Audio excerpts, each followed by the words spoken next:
And we are live on the Centralist. This is your host, Michael Angley. We were waiting for Joe Montaldo to come.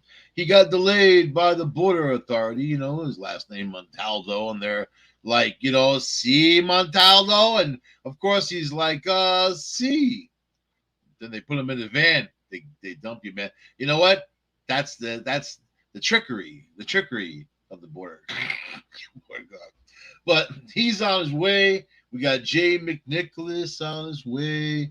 We got other people trying to join, but it doesn't work for them. I don't know why. So all I could say is the headlines are crazy. Everything out there is either a scandal or it's some kind of scalding mess. I think that we as people are screwed. And then inside that screwed, there's a freedom to being completely screwed. When you really hit that rock bottom, you realize there's a certain freedom going on there. May not be the freedom that you want, but there's a certain freedom to it. So then the headlines get even worse. Kim Kardashian and Pete Davidson broke up. So yes.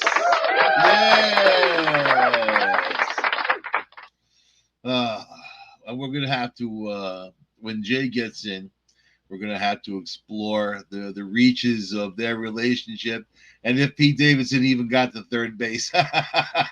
You know what I mean? I kind of look at the two of them like they're just Hollywood trash, and what they are is what they are. And it's a distraction from the rest of the ugliness in the world. So, and then you got Nancy Pelosi, the Chinese threatening to shoot down her plane. That's very serious and severe, man. When you have a government like China or anybody really, like, hey, if this person visits a peaceful visit, not to cause controversy necessarily, even though it did, of course, it did because of the definition of what it is. So it really comes down to, uh, you know, games, right? These games they play, and they had live fire drills and all that. Think about if we flipped the switch and the third in command in China, visited someplace and we were doing the same thing, and I don't know. There's a lot that they're getting away with because we have no representation here in the U.S. The UK has no representation. They're, Bojo stepping down. They're putting somebody in place. They're trying to decide who, and they have to catch up to this game running. France, you could never rely or trust France for anything ever throughout history, is what I know about them. And the most reliable thing about France is that they're unreliable, and they're wishy-washy on the targets. But because of all this with Nancy Pelosi, and because of all this stuff, you can guarantee that China will be supplying troops, weapons, whatever to Russia for this Ukrainian mess. You already have North Korea saying he's going to, Kim Jong Un gonna give 100,000 troops. They're pledging 100,000 troops to Russia. So yeah, we're back to square one. So it's you can see the way things are going, and it's not going to work out well. It's very even hard to look at a 2-year marker. When you forecast things, markets and whatever goes on, you want to be able to have your markers and where you think things are going to be at that point. Even now, 3 months. Can you really think about where we're going to be in 3 months? Everything is such a roller coaster ride, and there's a crisis in every area. So you've got baby formula. Do you ever think that we'd be relying on third world countries for baby formula, Jay? You ever think that? Oh, I'm sorry. All I heard was third world countries and baby formula. What was the rest of it? Did you ever think that we'd be relying on third world countries for baby formula?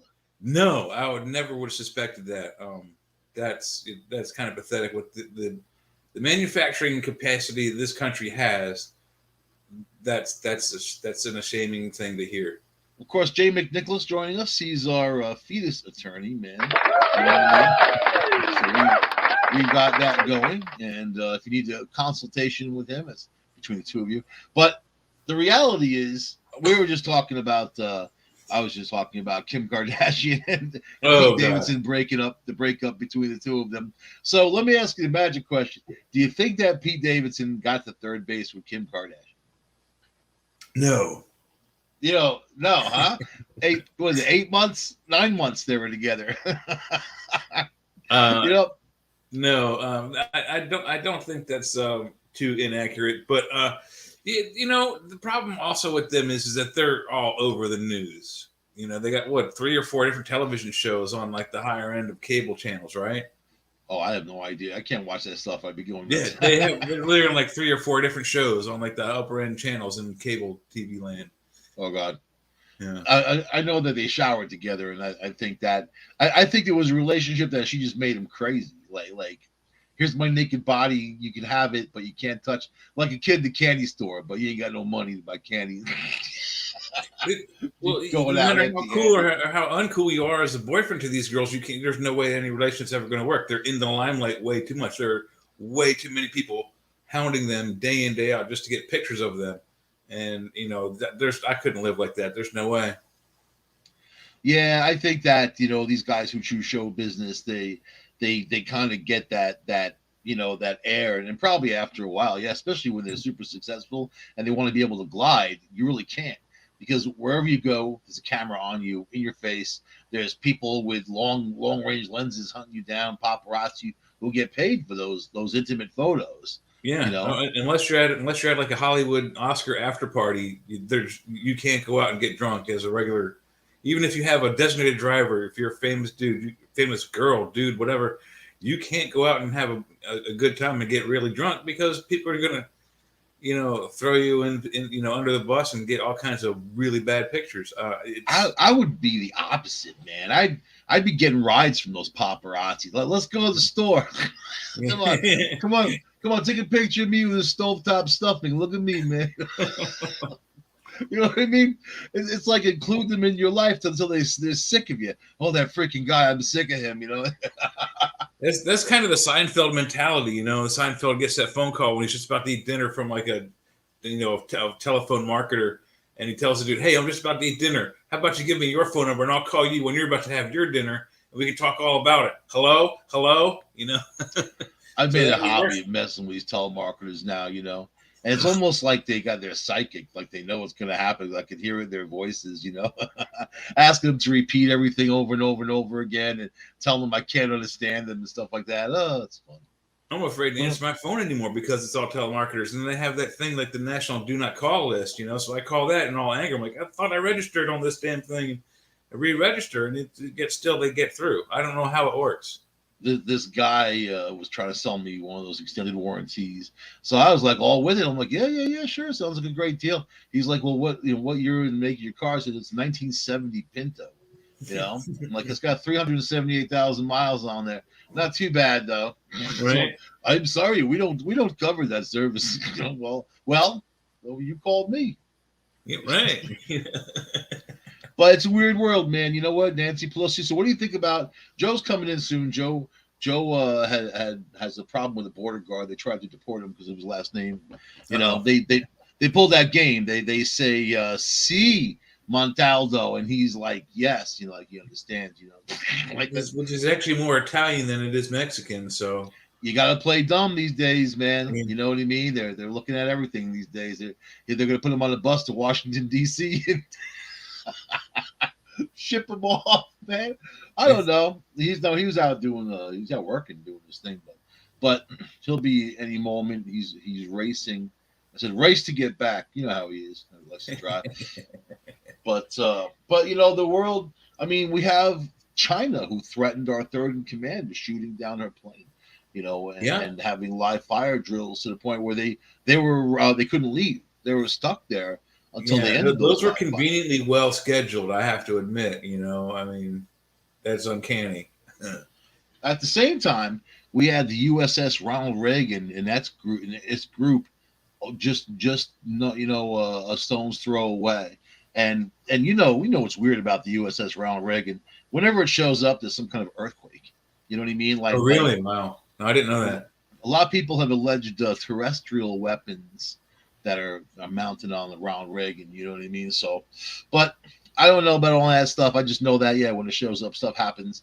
And but they protected, they had to put themselves in there. So now we're having war games with South America, and then Kim Jong Un just pledged 100,000 troops to Russia Wow.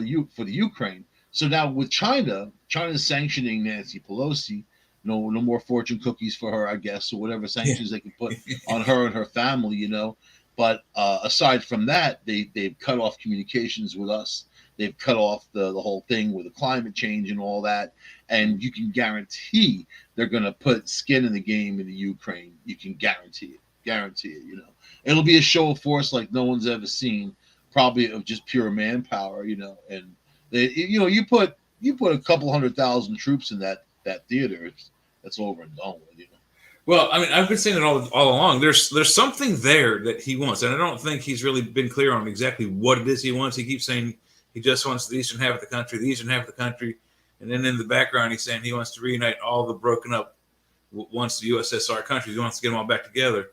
But what he has done, whatever is there, if there is something there of value, whatever it is, their exports, their oil, whatever it is, he opened up the door for China to walk in. Had he not crossed the border and started all this muckety muck, China wouldn't be ready to walk in there and take the whole country all by themselves. And probably, like you're saying, maybe in one swoop.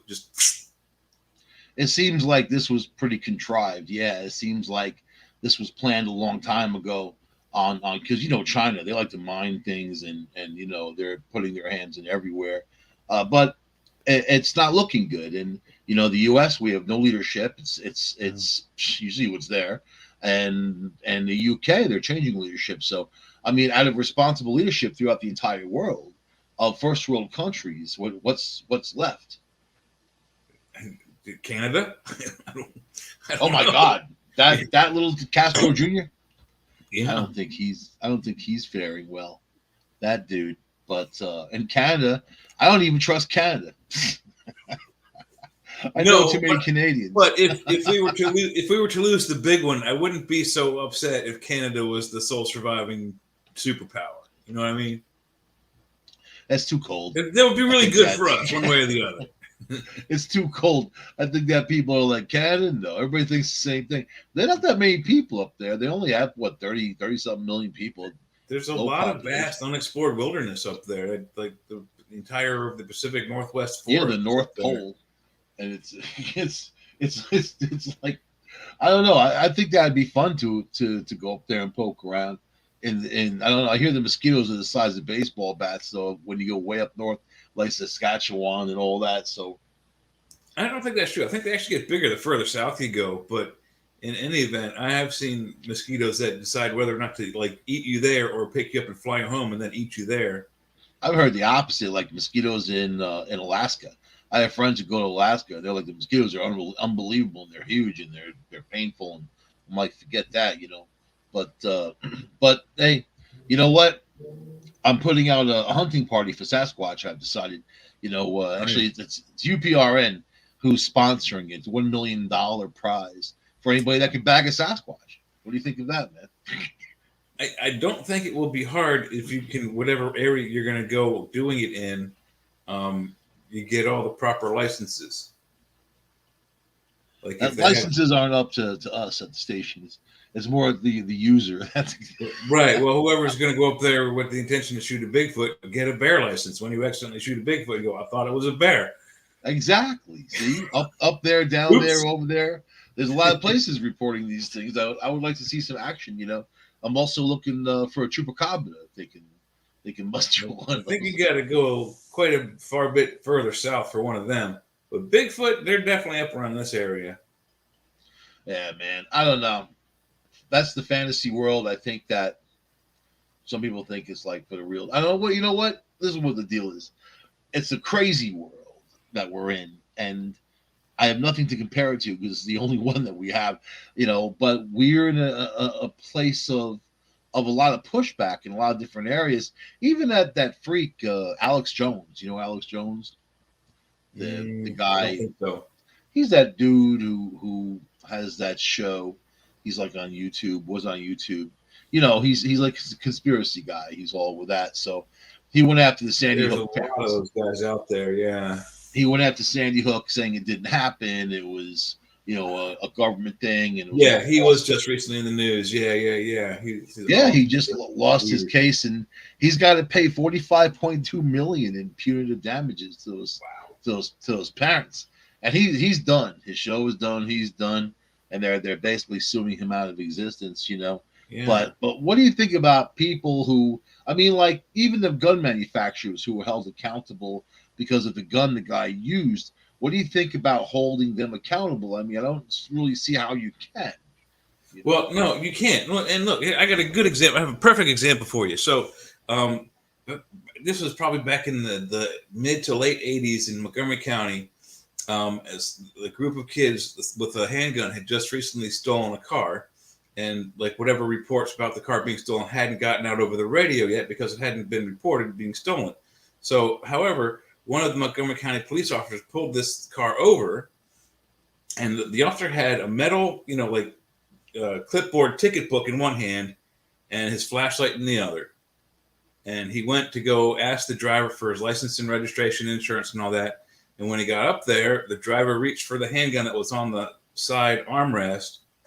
And the officer had two choices: hit him with the ticket book, hit him with the flashlight, drop the flashlight, and pull out his gun. Well, he hit the guy with the flashlight and he killed him. You think they should hold the flashlight company responsible for saving the policeman's life? Exactly. I think that you can't hold a company responsible if somebody gets run over, or they use their car to. If they crash their car and die in it, it's not the car, it's not the manufacturer's fault unless there's an actual defect. Right. But almost in every case, it's operator error or drinking and driving. That's the whole thing. Or the terrorists that use cars to run people over.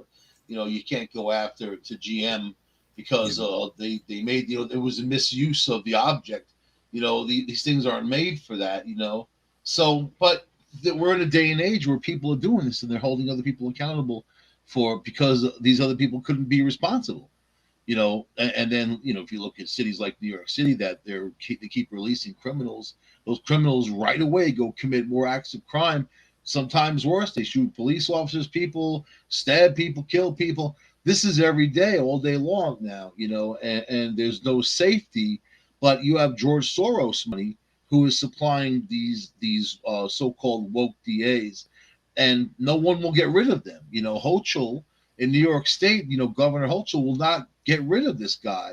DeSantis just got rid of one, suspended one because he was doing that. California voted one back in San Francisco who was doing that. But why do it to begin with? Their job is, okay, you're the district attorney. Your job is to enforce these laws. You put the screws to people who need it, deserve it, who are guilty, and that's it. You're going by the statute. You're going by the law. And they're letting the judges, all these liberal judges, let these guys go without any conscience. What happens in those communities? Well, it's just like you said, you get repeat offenses. It's I understand from the viewpoint of a because they're not necessarily a diplomat, even though most of them, I think in some cases, in most cities, they're voted in. But in any event, it's still their job to also decide which cases they can win. So if they chose all cases they were going to lose, the cost of his office making preparations for those court dates for all those people throughout the year and throughout his term, it's a lot of money. So I mean, there's a budgetary concern as well. He's got to pick his fights. Yeah, this is more this guy we're talking about in New York City who really doesn't want to put people away, and it's not a financial thing. Well, that's just plain irresponsibility. Period. I mean, it's he's citing these communities that are held down because of the police, and they're held down because of all these. I mean, they're held down because of sociopaths. They're held down because of crime. And if these guys, they're story after story after story, you're going to read about these terrible crimes going on, and they're letting these people go because of their bail reform. They don't want to, post bail for them, so they just let them go right back on the streets again, and they commit more crimes. So really, they just keep endangering the public. And as they do that, people become victims. They get victimized. Sometimes you get killed. But this is the government failing to protect you. Yeah, but is that strictly localized or is that happening everywhere? This is happening in New York City. It's happening in LA. It's happening in Chicago. So you definitely have an air, and I don't get who they're trying to help. They keep pointing at these minority communities. There's black on black crime is unbelievably huge. You let these criminals go, you know. Well, first let's say all black people aren't criminals. Like the way these people act, these DAs, like they act like all black people are criminals, and we have if they commit a crime we let them go because of the color, their skin color. This is what's going on. They're citing the whole minority thing, and you can't. It's racist. It's absolutely racist to do that. And you're not helping anybody in those communities. You're letting a dangerous criminal go back into the same place, and they feel empowered because they can keep getting away with it. Well, I think that's your responsibility as well. I mean, my first couple of years in college were in criminal justice courses in order of becoming a cop later on down the road. And at some point after being a beat cop, I wanted to become a detective. So I don't know from fact, because I never was actually sworn in as a police officer. But I mean, it's a huge responsibility to do these kinds of things, and it's extremely stressful. And a lot of people don't realize how bad it is. But I don't know where to go from there, other than the fact that to say that it's not easy being on either side of it. There are a lot of criminals, yes, but on the same side of the token, there aren't enough policemen to do anything about anything worldwide. Just look at our roads. These guys. Just look. Period. Just look on the roads, especially where there's like a large commute, like especially down here in like Montgomery County to DC and from Hagerstown to DC. There are not enough police officers to stop all the speeders. There's just no way to stop it. There's more crime than there are enough officers to investigate and stop it. What's wrong with speeding? What's wrong with speeding? Speeding kills, just like a handgun. We just talked about this like 10 minutes ago. It gives me more time at the rest stops to look at the CNN. You ever those rest stops all have CNN blasting? That's interesting, isn't it? Well, I mean, they have to get the opinion out, and if you're not watching the right opinion, you're of the wrong opinion, right? Just going in there to use the facilities right quick. Yeah. You know what I mean? But this is the reality. We're in trouble. Yeah, I would agree. Trouble. There is just no representation going on. That they're just too busy fighting with each other, and then they're all pointing at this November. But you can see the handwriting is on the wall. Where are we in 2 years? Where's Joe Biden in 2 years? I'm hoping that Joe Biden and he's going to run probably, obviously, but they want to get rid of him. Win. They want to get rid of him. Democrats want to get rid of him. Republicans definitely want to get rid of him. Basically, everybody. Kamala wants to get rid of him, but then they have to get rid of her. Now he's got some long COVID. It's kind of funny that he had COVID, and then right away they said he tested negative. Now, if you know the virus, you know that Omicron is very hard to detect. You can test over and over and over again. It'll come out negative, but you still have it. So then he was positive a couple of days later. So they said it came back. It's not a comeback. It's kind of, it was there to begin with. You know what I mean? But now, he could have long COVID, and he's very old. He's sickly. He's got a lot of cognitive problems. But I'd say, that's the biggest problem right there is the cognitive issues. But that's where we stand today. What about 2 years from now? He's not going to be able to run. Aren't there any clauses that in the Constitution somewhere that we can say, hey, this guy is mentally unfit, get him the hell out? I mean, there's Article 27, no old farts. That's what we got to put in there. No old farts. You got to have an expiration date for people. Yeah. If you it's wear a hard diapers, thing to put your finger on. But then I look at it like this. This person's 75. They're running for president, 80 years old or 82. I don't even want them driving in front of me on the road, let alone running my country, the United States of America, a very mighty, strong, huge, vastly wealthy country. And you have this person who may not be all the way there, or they really can't identify with the younger generation, which is the more dangerous thing. I mean, aside if they're Fruit Loops, like with Joe Biden's Fruit Loops, you know what I mean? But if he can't identify with younger generations, especially people who are struggling, he has no business being president. Well, what about on the other side of things? What if we elect a young president and we lose disrespect in our enemies' eyes, like I think Zelensky has with the president of Ukraine? I mean, he's doing very well to keep his country together, but do you think they would have attacked him if the presidency was held by an elder gentleman? So I think it's the opposite with Zelensky. He should have left town a long time ago, and been the leader in exile, and that would have saved all those cities and lives. And it was a pissing contest between two idiots. You work it out politically down the road. Who cares if it's 5 or 10 years down the road? At least those places survive and thrive. Now you see the destruction. It's just a mess. Only because he held his ground, but and so I mean, yeah. But when you look at people and what they do, it only takes one person to screw things up, and you got like Putin. He's driven.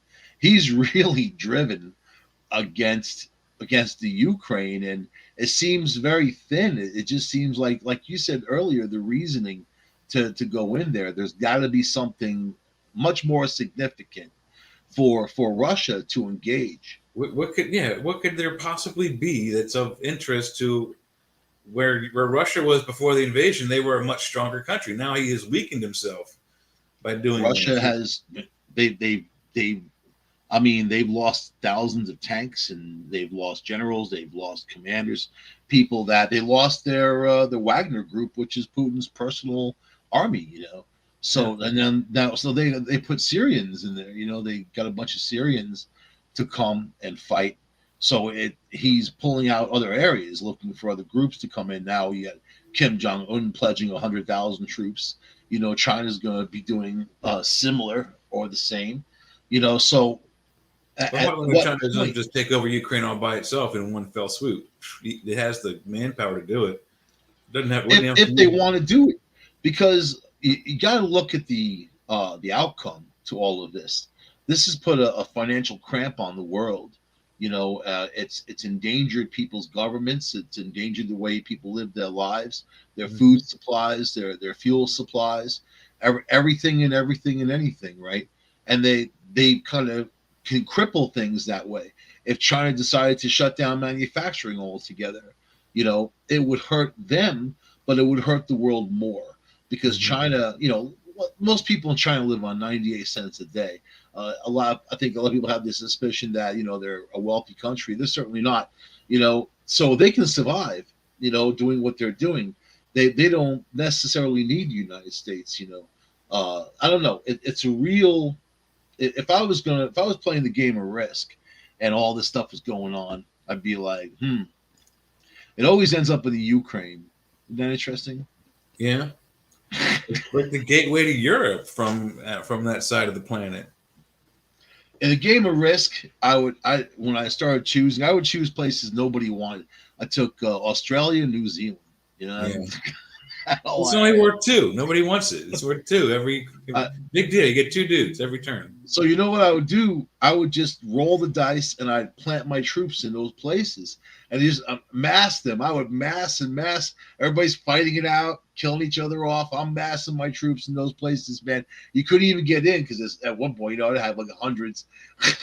And then when everybody only has one bit left, I come out and destroy the world. That's how you have to do it, man. I think that Putin, Joe and I got hate mail from a couple of weeks ago because we volunteered to be generals for Russia. Yeah, that probably wasn't too good of an idea. This lady was like, "That's so terrible," but we were joking. Number one, number two, they probably wouldn't have us. Number three, I'm sure if you want to be a general, you can look on Indeed and look. Russia is in need of generals. Right. Yeah. The other thing is you'd have to speak their language, otherwise it wouldn't understand you. Yeah, I don't know, man. How do you give orders to the troops? I think that this move is like been planned for a long time, and this is that like it's almost like they're just trying to tempt people to get involved and stoking the flame and look at all this horribleness. I don't think that it had to happen the way it did. The whole thing doesn't make any sense, from a tactical point of view. Looking at Russia, looking at their capabilities versus the Ukraine and everything, it just didn't make any sense. Well, I think you're right. The move was planned for months and months, but I think the execution timetable was brought up. It didn't go as long as he wanted to, or whether it was they didn't accumulate enough troops or something got antsy, but it seems rushed. So you would think if you were planning to do this for months, you would have gone in with not only enough troops to take over that area of land, but twice as much more to pump in there after you cross the border. And I don't think he did the right strategies. I think he didn't bring enough men. I think if you want a big war, this is the way to get one. It seems to be working though. Yes, you're absolutely right about that. Yes, I will agree on that too. And I said that was probably a possibility. Other countries being dragged in, and now you have China as a factor. So it's however it goes. There's nothing you and I can do about it. And that's the same for most people. We just have to live our lives. We can duck and cover our lives, and what do you do? Because these countries are. It depends on how far they're willing to go to make a point. So trying to say that we provoked them, and they're in a position of war right now. So then they launched missiles, these ICBMs, and they landed in Japanese water, and also in their economic district is this really high-end economic district. So Japan's flipping out because of this, and they have a long sordid relationship with China. Japanese imperialism went into China and dominated those people, made them act like dogs. You know what I mean? They took over South Korea, North Korea. The Japan were very active. I will say, until we stopped them. Now, by the way, that's how communism got in there into China, because the government at the time that was fighting Japan wasn't communist. And because the Japanese decimated them after Japan left, the strongest group were the communists, and they took over. The year of the red tide, man. And now that's what we've got. So because of that, we've got that, and that should have been sorted. We as America and also Europe should have looked after that, like with Germany. We lost half of Germany to Russia, because they wanted to claim it after the war and all that, and you saw what happened there. Mm-hmm. So I don't know, man. It's if you look at history and how history repeats itself, I think we're in that zone. We're in the zone, Oh, I absolutely agree with that. It's just a matter of when the other shoe is going to drop.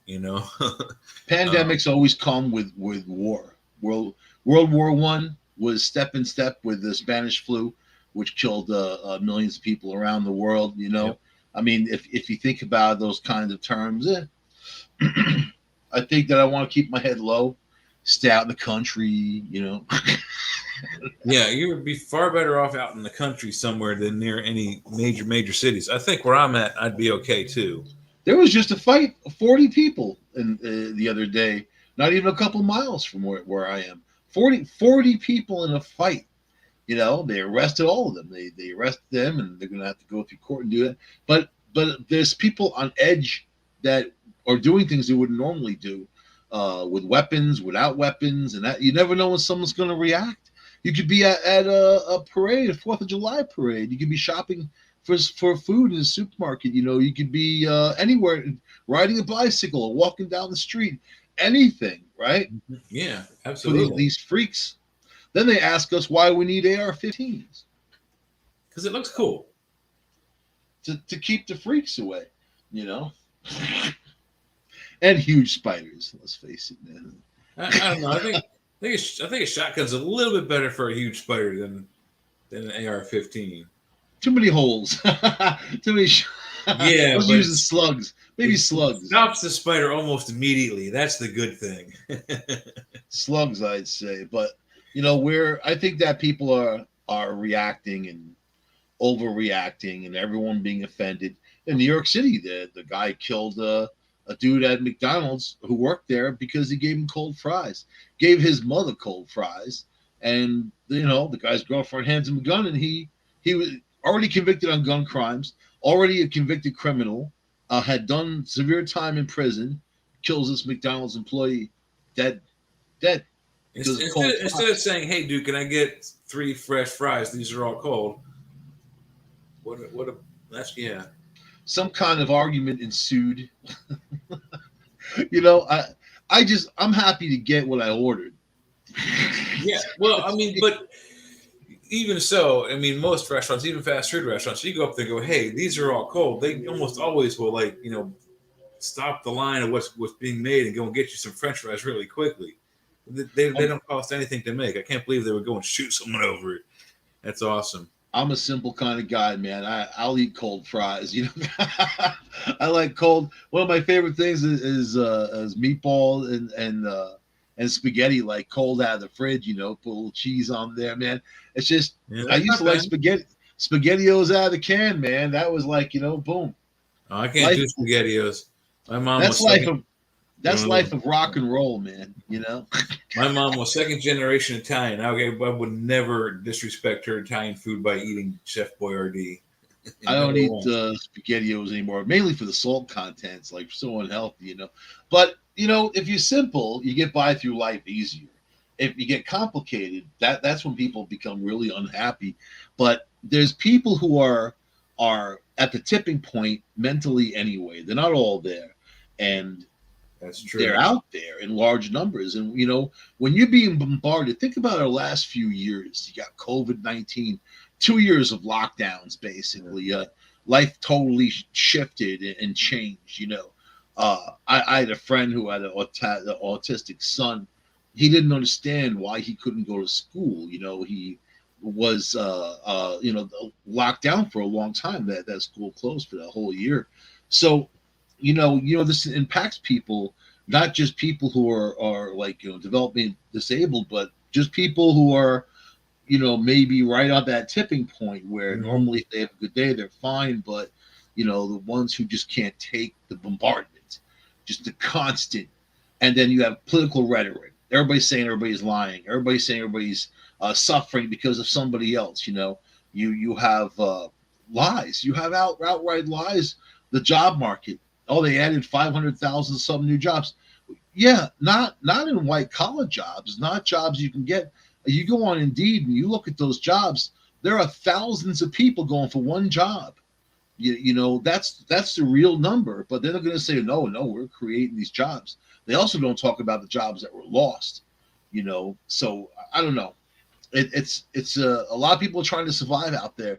It's getting harder and harder to do that, and there's no representation saying, hey, we're gonna make this, like where I am in New York State, there was called an Empire Zone, right? What I think it was Pataki that named it that a long time ago.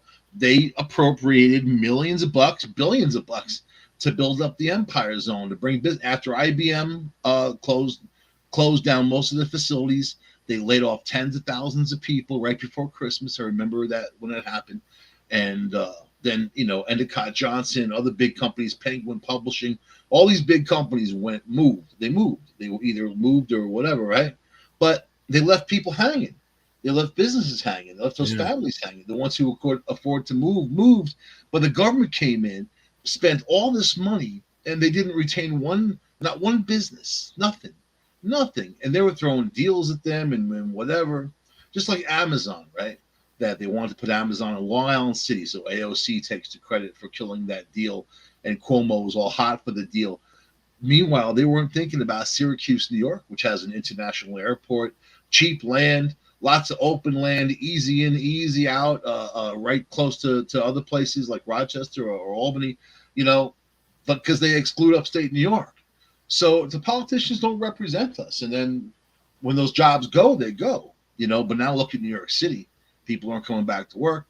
They don't care. They don't want to be in those offices. You got the crime. You got and the cost. Oh, now you're not allowed to put your garbage on the street because there's so much garbage piling up because they can't keep up with the garbage because, the rats, man. The rats are are all over that. So they're gonna people have to keep it in their homes or their businesses. Like this is New York City garbage, Wow. man.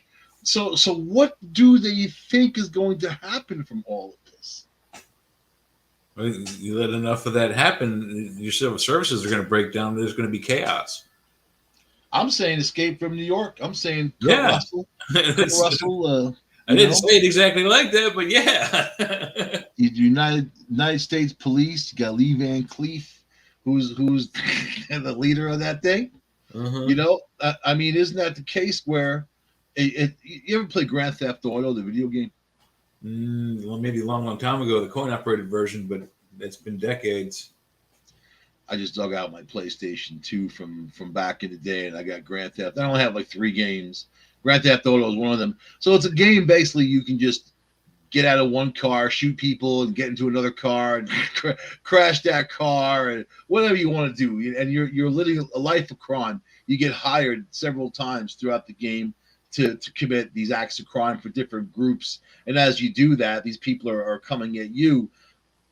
It's like that in the real world. It's like that in New York City. It's like that in these places where these guys are running around with guns and shooting who they want to shoot, and they don't care what happens to them. That's the scary part. It's here are these all right. Here's ramifications. If you shoot someone, you end up in prison. In some states, you end up on death row. In New York, you shoot someone, you end up in prison if you can get whoever the DA is and the judges if they're looking to give out time. But it's the problem is they have no problem pulling the trigger. Yeah. And a lot of young 13-year-old, 14-year-olds, they have no problem. They're predominantly black and Latino. So when Obama got on his high horse when he became president, saying, let's face it, there's too many blacks and Latinos in prison. He was talking about numbers, but he wasn't talking about solutions of why are they there? Why are they? They're not there from trumped up charges. People don't want to move into black neighborhoods because the police are bad. I mean, it's the dumbest thing I've ever heard in my life. I have friends who live in those neighborhoods in Far Rockaway or East New York, Bedford Stuyvesant. That's where that fry shooting happened. The cold fries was in Bedford Stuyvesant, and what the people who live in those neighborhoods are living like a life of a hostage, like it's Beirut. Because you have gangs out there, you got individuals with guns. They could buy a gun on the street in 2 seconds, 50, $60, and they got a 9mm in their hand. So I never, ever heard of solutions coming out of these politicians, especially the ones who run these areas. I would like to see them live in a New York State housing authority building for a month out of their a year, a month out of the year. 1 month out of the year, I want to see them move into New York City Housing Authority or New York State Housing Authority in one of those buildings. I would love to see that. Guarantee they wouldn't last a week. They wouldn't last a week. There's no way. I think that the gunfire keeping you up at night, because that's the reality of those neighborhoods is there's gunfights that, you can look at the local news down there and the first 15 stories are all about, shootings and murder and all this. That's a drop in the bucket to what really went on down there, what goes on. I mean, it was funny. I was in Far Rockaway one night hanging out with my friends, and there's these guys down the block who were they sold crack and whatever, these Jamaican dudes, and this another group was trying to take over from them. And this had been going on for like a few weeks. Then that one night they started freaking shooting at each other. Bullets flying everywhere. There's children in this tree. This was like 9 o'clock at night. There was children out. It was summertime. It was a weekend, and I'm laying there behind this brick wall, looking up at the sky, thinking like I don't belong here. Like what am I doing here? And like I didn't live there. I had friends that lived there. They didn't belong there either. You know what I mean? Yeah. It's like who needs to be around that kind of stuff? So I remember getting into my car that night. All right, so you know what happened? The shooting happened. Pow, pow, pow, pow, pow, pow, pow. All right. A New York City NYPD cop went down the block like 80 miles an hour. Zoom. Like didn't even stop. He camped out at the end of the block. And then, then I told my friends I'm out of here, man. Like I didn't want to be there for the police bus to show up and start going through all that stuff because that's what they do. I got in my car and got the hell out of there. Next town over was Atlantic Beach, which is a really high end area. You cross the Yeah. bridge, you're in a beautiful area. And I lived in Long Beach, so I made my way to my bungalow, going down Beach Street, people partying, drinking, everybody in the streets having fun. It's a big beach community and that. And I'm thinking like the crap I just went through, not even 8 minutes from here, and people hiding in their homes and jumping in their tubs and living their lives. But then here's 5 minutes away, you're in this beautiful community, this beach community. There's something really crazy about that. We would sit there on the block and listen to the gunfire up in the 40s projects. They're the 40s. They would call 911 for fake phone calls. They show up, they'd rob the EMTs and the ambulance, take all the drugs, anything they could sell, they would take. So that's why Chuck D did that song 911's a joke. They mocked 911 because 911, the ambulances stopped showing up or was slow to show up because they were being accosted. They were afraid to show up. This was happening all the time. They need a police escort just to show up because these criminals who should be sitting there in jail are doing this. But we will listen to the machine gun fire, not even rapid fire. Rapid fire. This is the real, because these guys were buying automatic weapons. They were buying hand grenades. The one dude told me that he had a connection in the army, and the guy would come and trade drugs, serious drugs, in cash for this stuff. And these gangs were attacking each other, and this is happening in the U.S., United States of America. And when people go to their nice, safe neighborhood and they go to sleep, they don't have to worry about that necessarily. Imagine the kids who have to listen to that day and night, or go to school and have to deal with that, or knowing that these terrible criminals are out there. We have failed those people. We failed them. Yeah, that's absolute truth, and I agree with that. And it's like I said before, there aren't enough police officers to stop all. There's more crime than there are police officers per city all over the planet. There's nothing we can do about it. The cops didn't know anybody, and I was dating a detective. She was a homicide detective, and I met her there on the block. She was investigating a murder, and she looked like Sigourney Weaver in the early days. So I kind of, I had confidence back in those days, so I was kind of hitting on her. And she's like, I'm a police officer. I was like, police officers need boyfriends too. You know what I mean? Right. She laughed, but we started to date, and then I started to get into her brain of what her job. She worked in the 101 precinct in Queens, and just the stuff that she would say, and the amount of the load of pain and anguish and emotional pain that she would go through daily. I mean, she was a homicide detective. She would find a lot of dead bodies, dead babies in garbage cans, like lots, daily. And it's like, it comes out bad in other areas. People might start drinking or self-medicating and that type of thing. Cops have a hard life. And that's a cop in a bad neighborhood. Imagine even a cop in a good neighborhood. You have to balance. It's a high stress environment, no question. You're not dealing with the best of the best. They're able to help people, but then most of the people they're dealing with, or like domestic incidents, it's usually the worst day of their life, or sometimes even the last day of their life, and you got to help deal with that. These cops have to go on these domestic incidents, and most of them are the same. They're repeat offenders. Guy and the girl beating each other up, or a kid involved, and that type of thing. The cops go back there and back there and back there again. So of course they're going to get an idea of that in the police culture. They get desensitized, to these things, and it just is. It's something that I don't think they can get back. I had police officers in my family, and I saw the way their eyes changed and the way they changed. I had friends who became police officers, well, right from high school, and they went to training, or sometimes they, back then they didn't require college back then, just a police academy, that type of thing. But they changed. They stopped hanging out with us, they more hung out with their new cop friends, and everything was kind of a secret language between them all. It was very weird stuff, But yeah, we need, you need more cops. You need cops who are diligent, who can do the job, who are trained well. That's all. And then you don't need a psychiatrist out there, but you need people who can handle people mentally. Every time I went to New York City, I ran into somebody who was crazy. Every time. And you don't look at them, you don't make eye contact with them. If they walk past you, you tilt your head and make sure they're not coming after you. That was back then. Now I can't even imagine now of having to be like that.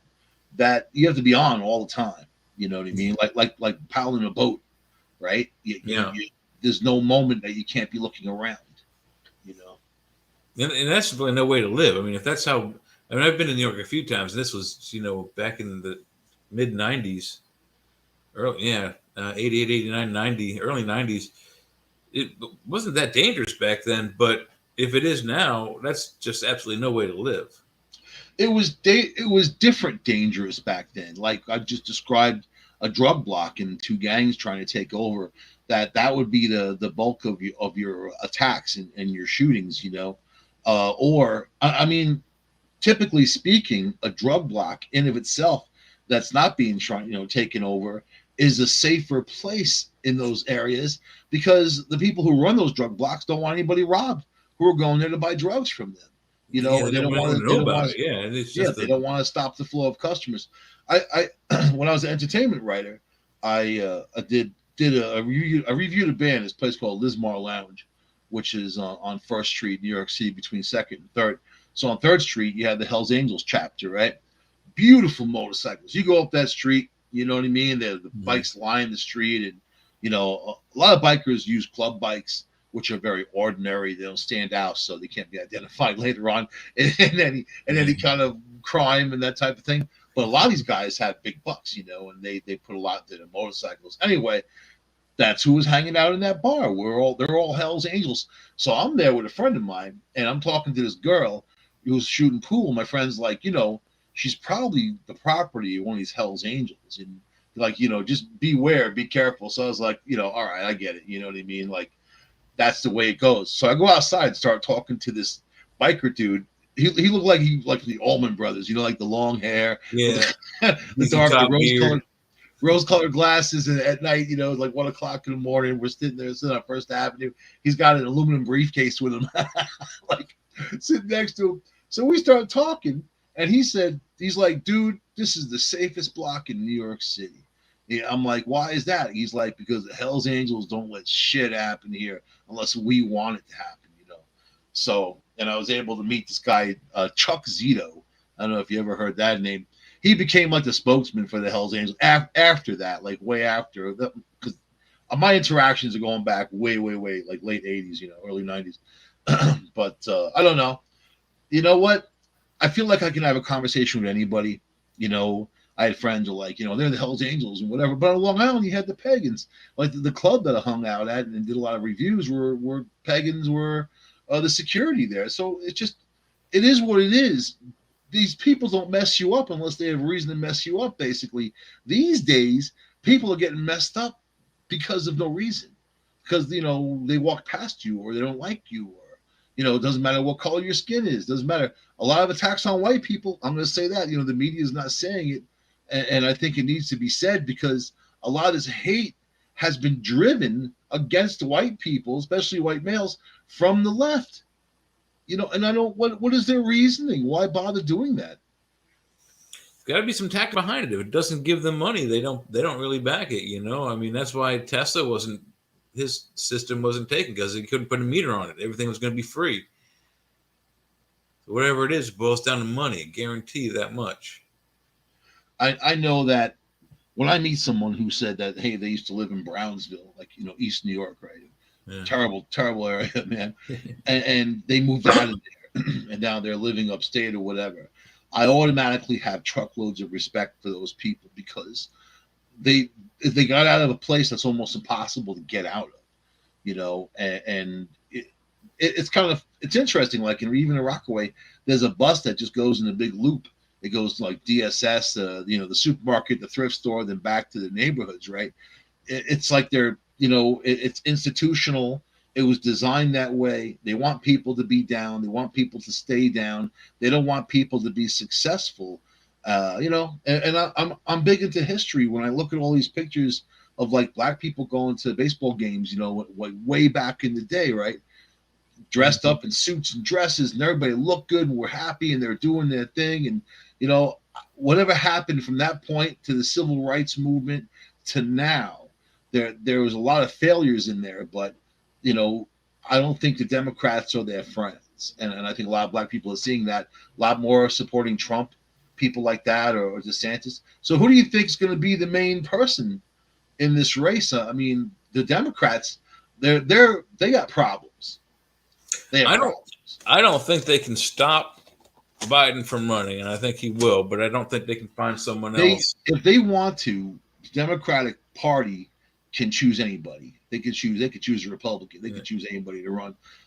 So it's really the party, the committee, what does it. So they have to be able to endorse Biden.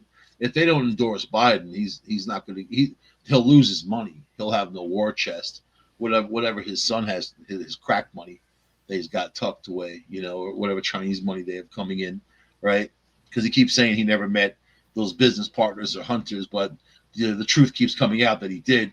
Pictures of him with these guys, and now phone calls and whatever, and whatever, all kinds of info. He can deny it all he wants, but what I was trying to say is that I don't think the Democratic Party, no matter who they back, can get someone who's going to go back against Trump this time. I'm pretty sure he's going to win against. So many people, even Democrats, are fed up with what has happened in the last couple of years.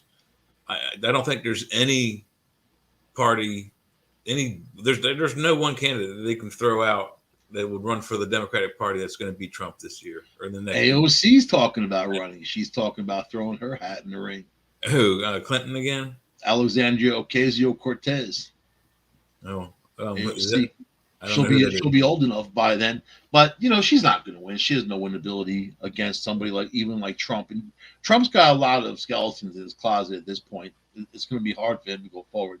He threw Pence under the bus. That wasn't good at all. It shows just his mentality. But you do have DeSantis, and he has done a good job with Florida. I'm not a huge fan of his, but I think the guy's taking care of his people. Well, to be honest, the thing about the Pence thing, I was shocked that it went on as long as it did. I figured he would have done that, sooner. Yeah. He's famous for firing people he doesn't like.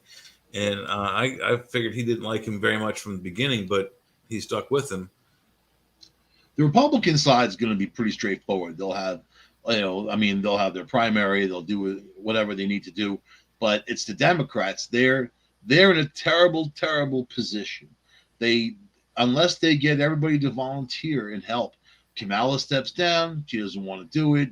Biden steps down, and they have somebody else run or whatever. But she doesn't seem the kind of person that's going to step down, and she's played the race card before in the election against Joe Biden, he himself, and ambushed him like that. So I think that Kamala is going to either have to be the one. They don't want him. There's no point.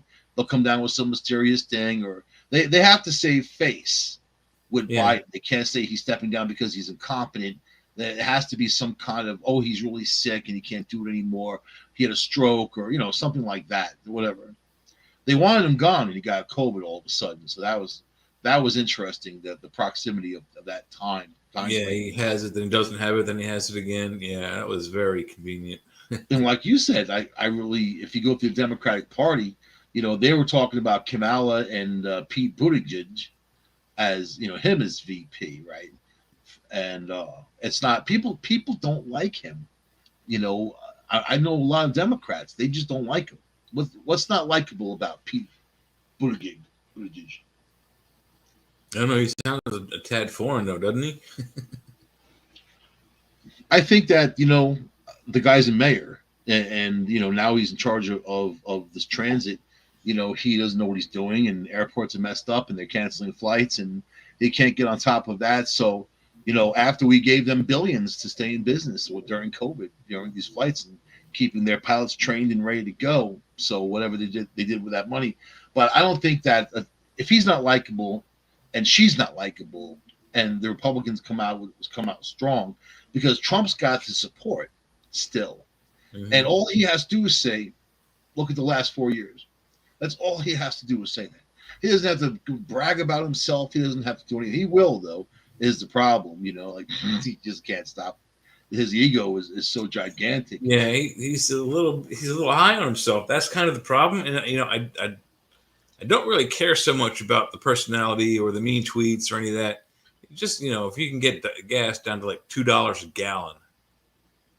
The only Democrat that could fare well against Trump, if it's Trump and DeSantis, or what they're talking about on the ticket, the only one that can come forward, and I believe it's too late for him, would have been Andrew Cuomo, because he's not the big liberal, but he grabbed all those girls and that type of thing. He's under scandal right now, so I don't think he's never been convicted of anything like that. Doesn't matter.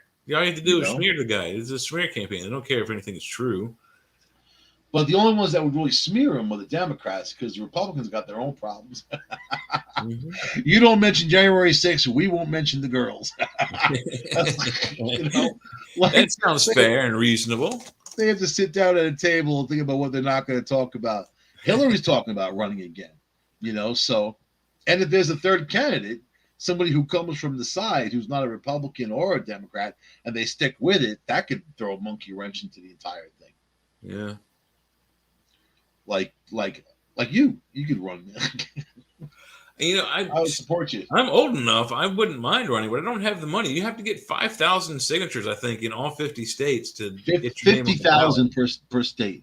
50,000 per state, and to get on the ballot. That's quite a chunk.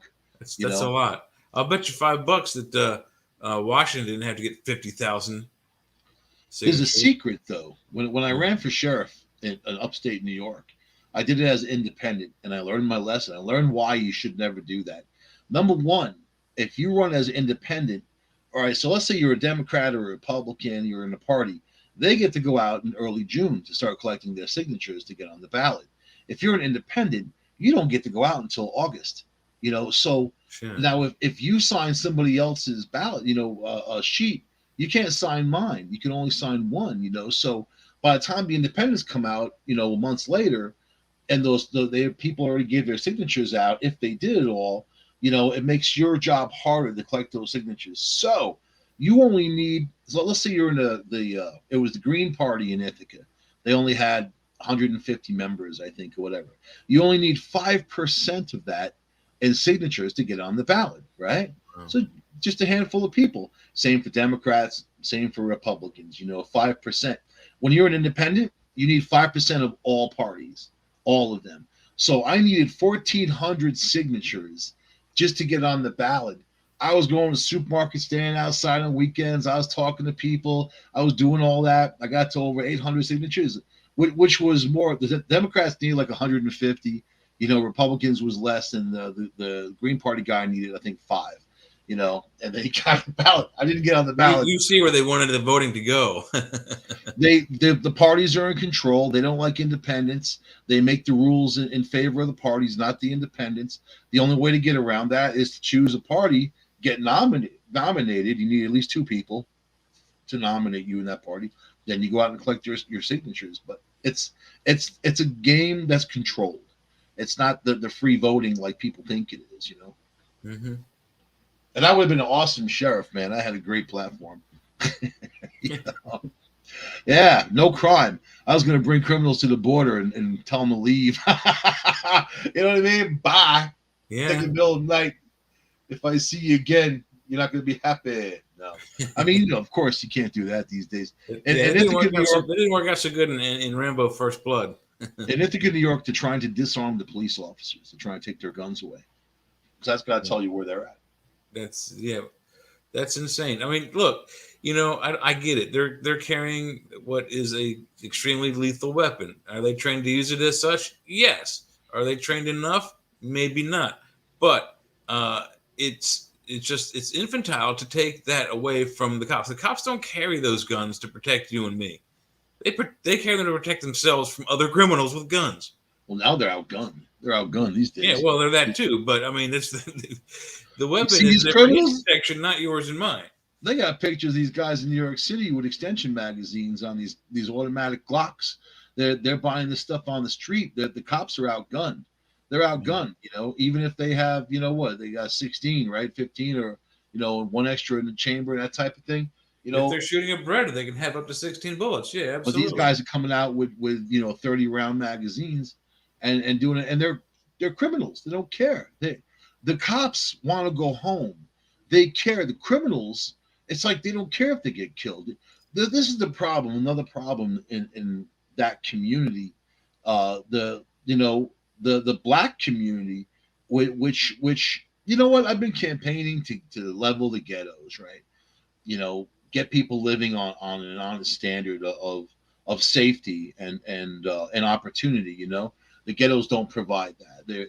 These buildings, the elevators don't work. They're infested with rats and cockroaches. The crime is out of control. So you have all these things going on. And on top of that, when it comes to groups of people, it's very obvious that they like to hold certain groups back and put other groups forward. And this isn't the white people doing this, the standard white people. This is their own party. This is the Democrats, because they're the ones who are in control of these areas. In Queens and Brooklyn, and I'm just talking about New York City, but you can go into Chicago, you can go into LA. A lot of places, they all have similar issues, right? Mm-hmm.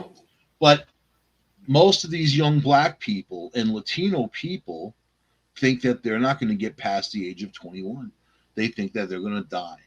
And if you grow up with that mentality and you think like that, and if you really think like you have nothing to live for, then you're that guy out in the street with 30 rounds in your hand, shooting whoever, for whatever reason, right? The cop, usually they're married with children.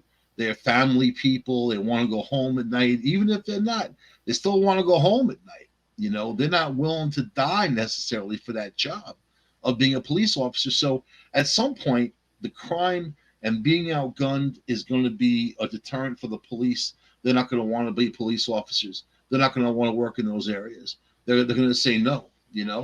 I remember when my friend Terry, he became a police officer. They put him in the worst section in New York City, man. That night he stopped through. We used to hang out at the 7-Eleven, right? And he stopped through that night after work. He was white as a sheet, wide-eyed. We're like, what happened? He said, you'd never believe what goes on there. You'd never believe what happens, and he was like scared. He eventually became very desensitized, like would be laughing about people's misfortune or whatever, or they had to beat this guy down with billy clubs and he was like laughing about it. You know what I mean? So I don't know what I don't know. If you plan something and do something, there's always some kind of outcome. I don't know what the out plan is or what outcome that these politicians are looking for when they've engineered these places, these areas, these housing projects. The outcome that I see is nothing but despair. And most of the people there get processed like criminals. They commit more crime, craziness, man. There's a lot of factors involved. I mean, there's repeat offenses. We already talked about that. There's the lack of just manpower. But the really disturbing thing is, like you said, mentioned earlier, is that they'll shoot anybody in the middle of the day. They don't care. Right. I don't think it used to be quite that bold where they would just walk out in the middle of the street and just start gunning people down. But it's gotten to that point, I think. I mean, it's where was the last most recent gun shooting? That was at another school, I believe, not too many weeks ago. Which one? The most recent one's what I'm talking about. I can't remember the name of it, but there's been so many. Yeah, there's so many. I guess you lose track of them, but it's and I've talked about all the ways. I've said it on this show before. It's like the reason why there are more active shooter scenarios at places like schools and malls is because there's nobody there with guns protecting those people. That's the thing, I guarantee you that's the only reason. You put armed guards in there that are trained every day of the week to shoot those guns properly and at the right people. I guarantee you our children will be safe.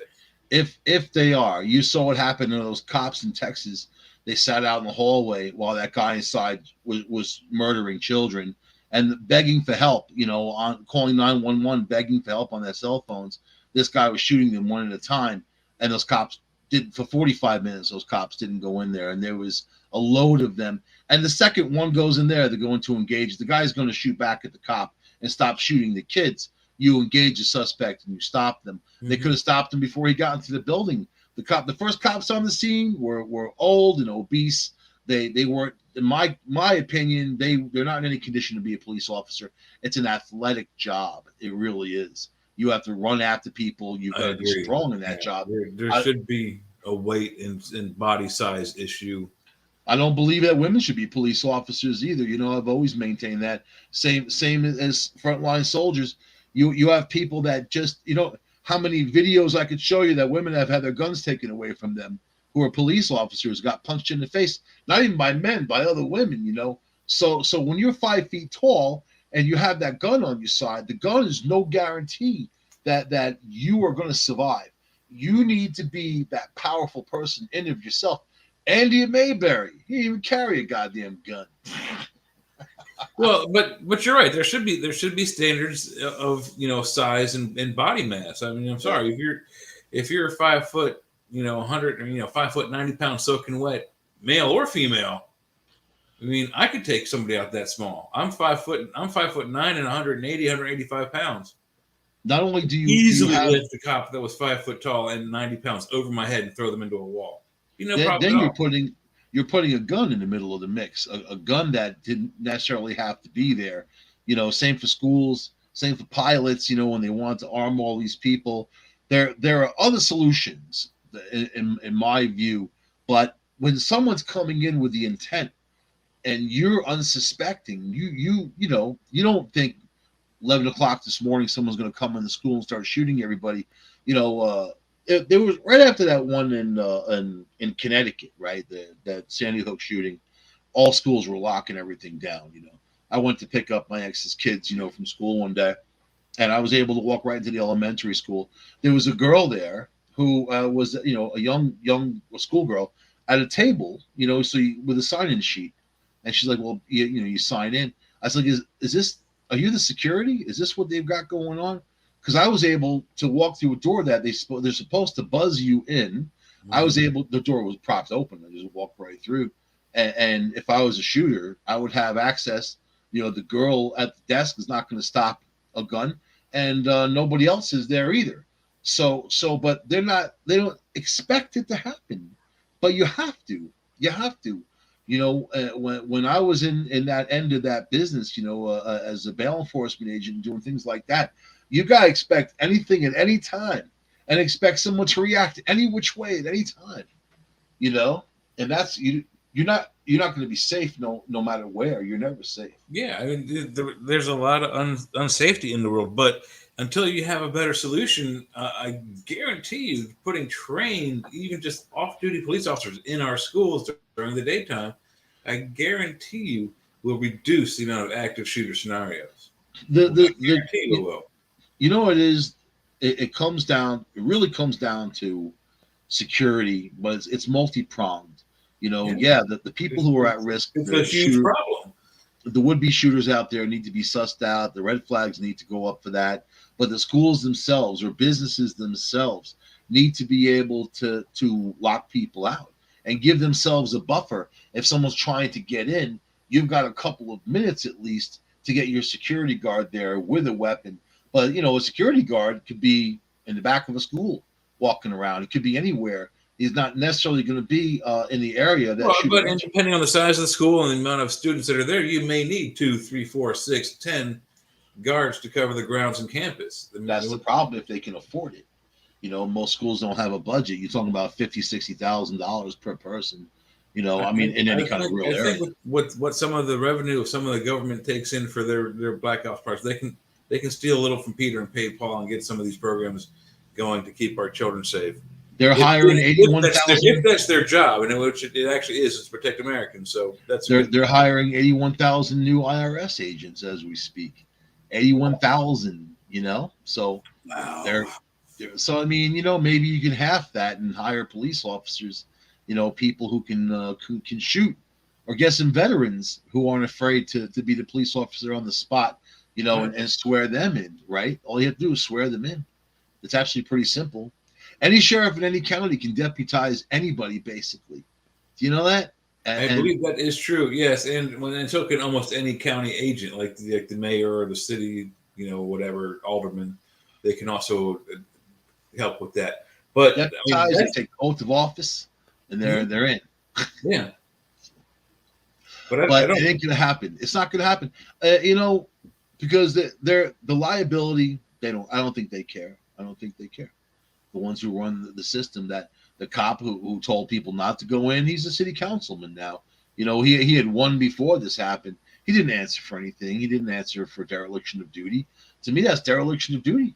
You take an oath to protect and serve. Yeah, I believe there's quite a bit of failure and certainly some review on procedures that are going to happen with that police department. I guarantee you things are going to change. But They're barely talking about it now. Do you ever hear anybody talking about it anymore? oh yeah, it's not as big of a news breach anymore. Matthew McConaughey, where is he, man? You remember? He was all, that's his school. That he grew up in that town. That's Oh, his yeah. school. He's not saying anything now. So that's the thing. The shooting happens. People get on this soapbox. They have their town hall meeting. They yell and scream. They want action. Nothing ever happens, and then you're back to square one again. And gun laws and all that. Gun laws for honest people aren't necessary. Gun laws against illegal guns are necessary. Gun laws against people who are mentally unstable is necessary. They shouldn't have guns, but it's Pandora's box, man. There's millions of guns out there, especially illegal guns, and you can buy them whenever you want. And the people who are in the know can really, maybe for you and I, it'd be harder to go into the street and buy a gun, but not for the people who live there. They know who's selling guns, right? Yeah, there's a lot of hysteria about the whole thing. They always mention that guns are so dangerous and what have you. You look at the statistics though. Every year, it's knives kill more people than guns, Oh and then yeah, after that is blunt objects like fists, knees, feet, oh yeah. elbows, baseball bats, etc. Dead is dead. So But I knew a guy in Far Rockaway that had he sold guns. I mean, people on the block knew him. He had 2 buckets of guns, of handguns, man. 2 buckets. That's a lot of guns. And what those what does it sell for? 50, Depot 60 buckets. bucks a pop? I mean, About, yeah. yeah. I mean, these are dirty guns. You don't want to get caught with one of those things anyway, because you don't know what they've been part of. But Yeah. that and you don't have. There's no waiting process. There's no licensing. They just buy it and they use it. No forms Especially, to fill out. It's nice and easy. Yeah. but you talk to guys from that neighborhood, and they say that they needed to protect themselves. That's as simple as that. Because other people have guns, and the people who have guns who don't mind shooting other people. So this is all happening. The police are there. You've got, narcotics task force that was big in the city. That's called the TNT, right? And Mhm. they come storm the block and grab people, and they were just cops in body armor. They jump out of an unmarked car, they do all this stuff. So, and these guys knew they were coming because the cops busted the same places. They would go to one, they would go to the other, and then they would go to this block we're talking about. So these guys would get the phone call, "Hey, TNT's on the way." You see everybody get out of the streets. You had criminals who were smarter than the police officers, who understood what they were doing better than the cops understood what they were doing. Because they rated the same addresses in the same order every week or what have you. Yeah, that's very predictable. And you bust them, you get the criminals off the streets, even if you can give them some time or something. And 3 seconds later, there's another group there who take over, and they're selling the same stuff. So there needs to be more of a solution, especially for those neighborhoods. And the people mainly buying drugs in those neighborhoods don't live in those neighborhoods. They come from somewhere else, and Yeah. they're coming in buying their crap, and they go, but they leave. So I mean, they're just creating more of the problem. And I told the cops, like I told you, I dated this girl. I was like, you're going after the wrong people. You're going after the people who sell. You want to go after the buyers, because if you start going after the buyers and harassing them, they're going to stop coming. It's that simple. They don't want to go to jail. They Yeah. don't want to be They in don't want to be trouble. caught. They don't want They their want to secret they, out. They want to get their drugs and go home again, and live their lives. So but they never did that. They never did that stuff. I mean, so are you looking for a solution? Look at the billions we spend to get guns off the streets, and there are so many. But then when you do these buyback programs, especially around Christmas, they get thousands of guns off the streets for almost no money. It's because people need money for toys, for stuff. It's crazy, but that's how it goes. These women will make their boyfriends sell their guns. I've seen it for Christmas presents. So you better sell those guns. Your baby needs some shoes, and I need some stuff. Yeah, no, I don't think so. That ain't gonna happen. I think Joe Montaldo has been exported, man. he might have been taken by some of the boys from far away and given the probe. Yeah, you never know. I don't think it's deportation because he's from the U.S. I think it's exportation. Yeah. He's on a bus to D.C. right now. Yeah, I can picture him. He's on the back of the bus in that big window. But I'm American. I saw those guys getting off those buses in New York and D.C. They were happy. They're like some happy people. Because these are all actually they're great cities. The crap I talk about, the crime and whatever, the cities themselves are amazing cities. DC, amazing city. New York City, amazing city. And same for Chicago, same for LA. They all have their good points, but to see these people all happy, like hey, look where we are. We're in New York City. So then New York City, Eric Adams is like, we're overwhelmed. 50 people showed up there.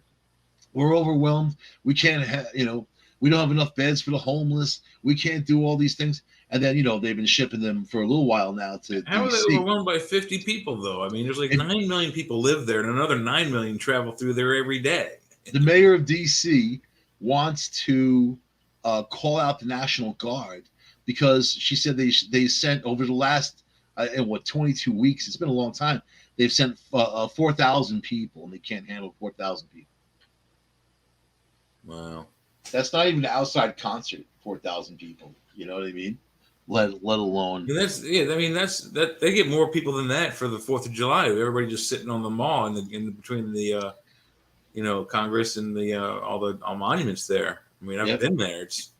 These are sanctuary cities. They make a big claim about these illegal aliens, how they should be here. But now they're that's what Abbott's plan was, and also the governor of Arizona.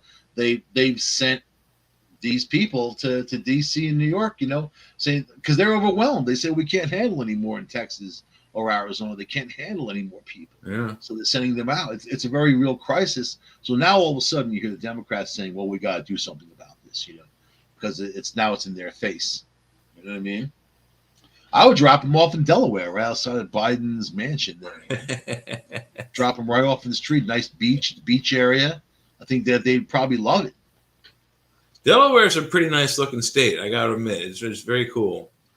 You go over there, you buy something. If it's $39.95, it's $39.95. There's no sales tax on that item. Last time I drove in there was a big billboard, the land of guns and knives, Delaware. That said, really cool. Come on in. Come on. But yeah, it's beautiful. Yeah, beautiful beaches in Delaware, affordable too, from what I understand. Rehoboth, right?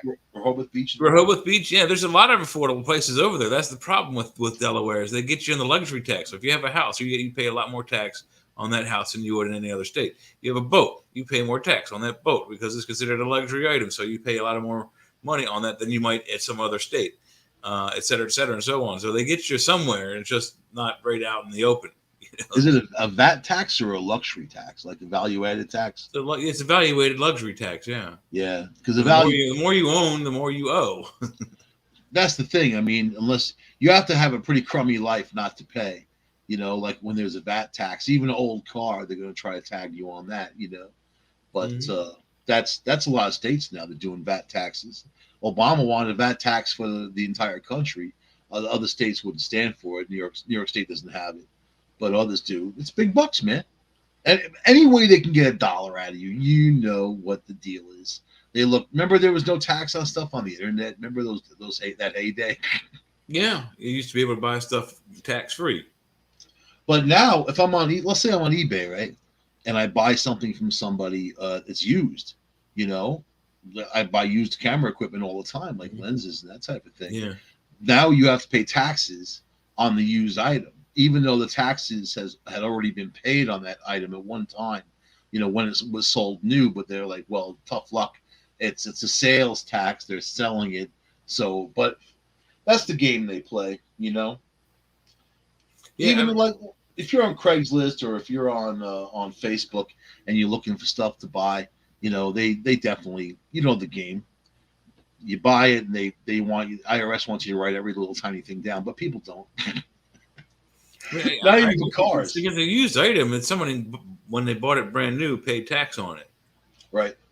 So I don't see why it's taxed again, and I think that's wrong. They're charging tax on the shipping and handling charges too. What do you think about that? I don't know how that works. That's what you got. You got shipping and handling, which stands for boxing and taping up your items and getting them to you. That's really what that means. You're paying for the materials they use to put your stuff in a box and get it to your house. Yep, and they're taxing that. Where you don't have to pay all these taxes is on Amazon. So if you go on eBay, they tax you for every little tiny thing. It's almost like they're trying to discourage people from using eBay and then get them over to Amazon. I mean, there's taxes on Amazon, but it's a different structure, and you're not going to pay taxes on shipping and handling and all that stuff, But I love eBay, and I don't think if anything comes over from China, I don't think you pay tax on it at all, to be honest with you, because I've gotten by with a few things that were tax free. eBay's got some interesting people on there that create things. I bought like an antenna for my scanner on there, and the guy charged me just cheap price, $20. Thing's amazing. He made it himself. You're not going to find that on Amazon. You're not going to find that a lot of places. There are people when I'm even like other types, like for ghost hunting back in the day, other types of equipment that people make themselves. Mm-hmm.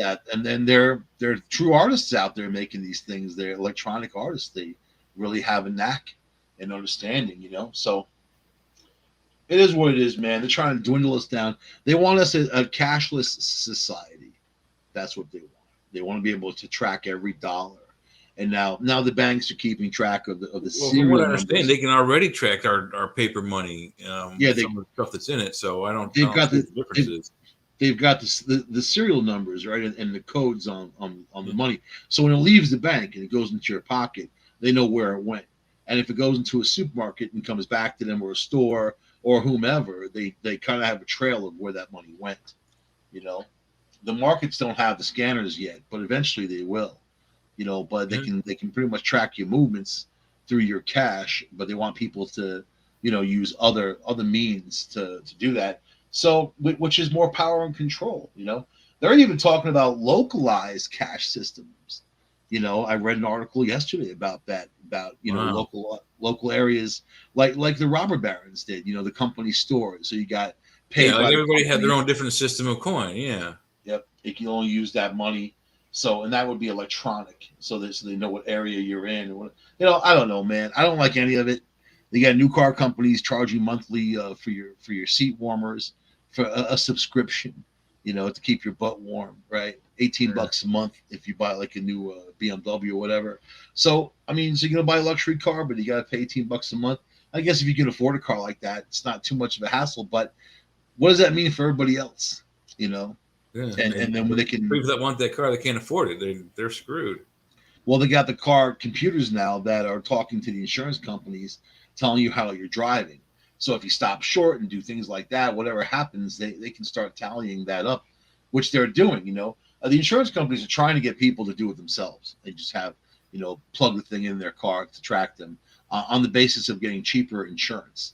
But is it cheaper insurance, or is it just control? It's both, but it's not really control. You still drive the way you want. I have it on my phone now. It used to be a device you plugged in under the dash, but it was substantial. Instead of like $117 a month for my car insurance, it was like $93 with the discount. So I was like, well, you're not a crazy driver like I am, man. They would. My insurance would be $1,000. No, but I'm not. I don't do exactly the speed limit either. So I mean, They can't catch you on running red lights and stuff like that. So But you're admitting to a crime on the Centralists, man? Inquiring minds want to know. Speeder. I got caught speeding one time in my life, and it wasn't even in my car. And I was doing a guy a friend, getting his friends from the freaking airport, up in Syracuse, bringing them back to Ithaca. And I was just doing him a favor. And he had this Pontiac Grand Am, the Grand Am. Yeah, I know the Grand Am. They're deceptively fast.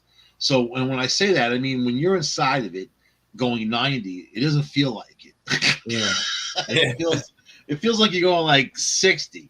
Yeah. And at that time I had a van, because of my antique business and whatever. So I would drive that thing, and I knew exactly how fast I was going in that van all the time, because the van wasn't, getting out of it. So it was a 6-cylinder Ford. It wasn't getting out of its own,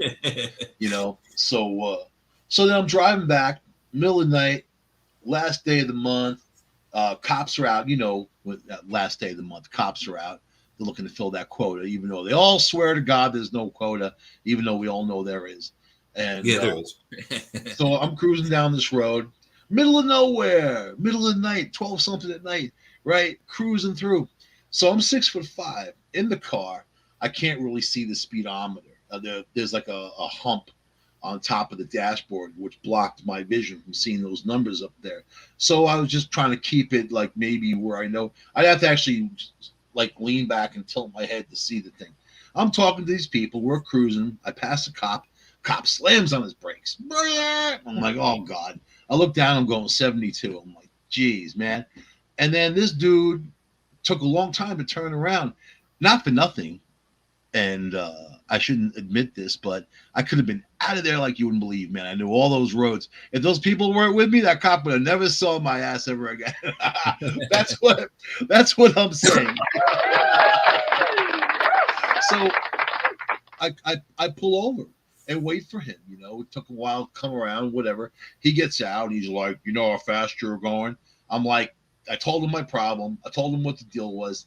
He didn't care. He wrote me for going 72 and a 55. And he didn't even lower it. He didn't even say 65 or whatever. So 4 points off on my license, 20% increase on my insurance for 5 years, by the way. You know what? New York State held it for 18 months. The insurance companies held it for 5 years. 5 years, and that just screwed everything up for me. That was like a huge, just unbelievable costs. Even the speeding ticket. My biggest problem is that I pled guilty, and then so I know all these lawyers in Ithaca, and then after this all had happened, I ran to one of my friends who's a judge now, but he was still a lawyer. He was like, "Why didn't you call me? I would have just got knocked out. You wouldn't have to pay anything, and you wouldn't have any points off. You would have been like plead guilty to a lesser thing, but right, right." I'm like, I didn't even think about that, because I just figured I'd do the right thing, and whatever came of it. I didn't think that they were going to do that, and the punishment was going to be so long. So there's an encouragement not to tell the truth in court. There's you really. I know this other guy who I did a TV show in Ithaca for years on local cable, right? This dude who was my friend's landlord, who got busted. So he was a landlord to all these college girls, right? So he put cameras in the bathrooms, God. To watch these girls. Then the guy's dating a police officer, and he says to her, "Hey, you want to see some sexy videos?" He whips it out, shows it. She's realizing these are unsuspecting girls being taped. She arrested him for that, Wow. This dude goes to court, and he pleads guilty right away. They gave him 17 years in state prison. 17 years. And if he had fought that and went back and forth, I'm a landlord, they destroyed my bathrooms, I had to protect myself. I didn't know I wasn't allowed to do it. That's the best thing you can. No, ignorance of the law will not help you in cases where you've violated the law. But if there's a jury, you poison their minds. I'm just trying to protect myself. I didn't know. But then he had over 100 videos of naked girls in the bathroom. Yeah. So it didn't. But he got 17 years, which is a long time. It's substantial. It's a long child time. molesters don't get 17 years. Murderers in New York don't get 17 years. Attempted murderers, rapists don't get 17 years. This guy made videotapes and he gets 17 years. So whatever, man. whatever. So don't commit crime is what I'm saying. Yeah. So, you know what I mean? Don't commit crime. So I don't know, dude. Where do you think this world is going? I still think we're going towards World War III. I really do. I mean, it just doesn't look good. The stuff with China recently. The only good news is coming out of the war in Ukraine is that finally the boats left. The boats with the grain that have been sitting there for months. But is it too little, too late? Is that going to be no good? But the events outside of that, I mean, I don't want World War III to happen, but it looks like it's closer and closer day by day. I think it already started. You know, I agree, but we're not at. It hasn't been declared yet. It's got momentum. Yeah, and I think that, you know, that momentum is going to keep moving through. You have people who, there's no one trying to stop it. You know, there's no one trying to unify, no one trying to stop it. So you have a lot of individual actors who are looking out for themselves in their own countries, deservedly so. But some want more than what they deserve, like Russia, like China. You know, I mean, yeah. are we willing to go to war over Taiwan? And it's in our constitution where we're saying that we vow to protect them. We give them weapons packages. All that stuff isn't provocation. The provocation was Nancy Pelosi going there. It's been 23 years since any kind of head of state, you know, or even close to head of state, any powerful person has gone there. It was 23 years for exactly her person in her position had been over there. So that's huge. Yeah. So It's I mean, huge. it's a big deal, and she vowed support to them and all that. So, you know, so the Chinese are kind of just, they're angry, but what can they really do? I mean, there's a lot. They can cut off supplies and do things like that. Yeah. They can put up a fuss down there. They don't have that great of a navy, but their land forces, like I said earlier, they can easily just sweep west and just knock out Ukraine. Well, in did you see what Putin said last week about the biggest threat to the Russian Navy is the American Navy? And then you know, he made a declaration that day that they're going to you know, put a stop to that and whatever. So it seems like all of them are just kind of raising the ante as time goes on, and at some point it's going to come to a tipping point. I would say if they're waiting for this leadership to shake and fall, that's going to be the time to do it. When there's disarray, you have a complete cabinet right now full of people who didn't deserve the job. Yeah, I agree with that 100%. So I don't know how they could even react. Or I'm looking at generals, I'm looking at admirals. The great people that we have either resigned or are gone, have been replaced. So, you know, I like to think that the system will be automatic and work if something ever happens. Even Putin made a really weird statement saying nobody can win a nuclear war. I mean, this was only a few days ago. He made that statement when he was talking about the Navy, and that the biggest threat to the Russian Navy was the American Navy. He might be saying that because he's scared. He knows he can't handle a prolonged fight with us. I think that he's thinking of conventional means to make a statement like that. You know, I don't think that they're afraid to have a nuclear war, especially if he's on the way out. You know, you have China. You have a lot of people with a lot of bodies that could be in the game, and that, you know, we only have 330 million Americans, and a lot of those elderly and children. You know, we might want those illegal aliens. I mean, if it was me, I'd be putting them all in the military. Like, if you want to come in, we'll swear you in and we'll take care of your families, but you're going to go to fight somewhere. Yeah, you got to be in the Army for 2 years first. Yeah. I mean, what's wrong with that? I don't see if they're There's willing nothing to do wrong that. with that. It's a perfectly valid and secure way to get the Army going. It shows somebody's loyalty and servitude, you know, and also even desperation because they need to be somewhere. You know, I'm not hateful on illegal aliens. I try to put myself in other people's shoes. And how would I feel if I was them? How would I feel if I lived in a place with my family that was so dangerous that, you know, like El Salvador, or one of those places that you know, MS-13 and other gangs are completely in control. These people are living in dirt poverty. They can come to the U.S. and even work a minimum wage job and support their families and have things, you know, and have some kind of sense of security, depending where, of course. But, you know, I think that all that can be taken care of But you have so many politics involved, and them coming over the border illegally. That doesn't help. And you don't know who's coming over the border, how dangerous they are, and that doesn't help. So there's just a lot of things that need to be worked out. You need a tacticianer. You need somebody who can think, and somebody who's compassionate but also tough. When Nancy Pelosi talked about other weapons on the border than guns, she was singing my song. I was like, "You mean energy weapons? Things like that, like Or mic- maybe she meant sticks and baseball bats. microwaves." I envision these yeah, I envision these microwaves that are controlled by solar power. Yeah. Like, and somebody comes near it, they go on. You start heating up. You're not going to walk. You're not going to keep walking. You're going to go back the other way, right? Or you're going to explode. You're going to heat up, boil, and explode. Is that sinister, or is that a way of just kind of controlling things? Like, hey, this is what's going to happen. I'll know where you go. Like you go over here. The government will stay control. At some point, they're going to be able to. There's all kinds of methods that have been talked about in conspiracy circles. Chip implants that you may not be aware of. Even things like, in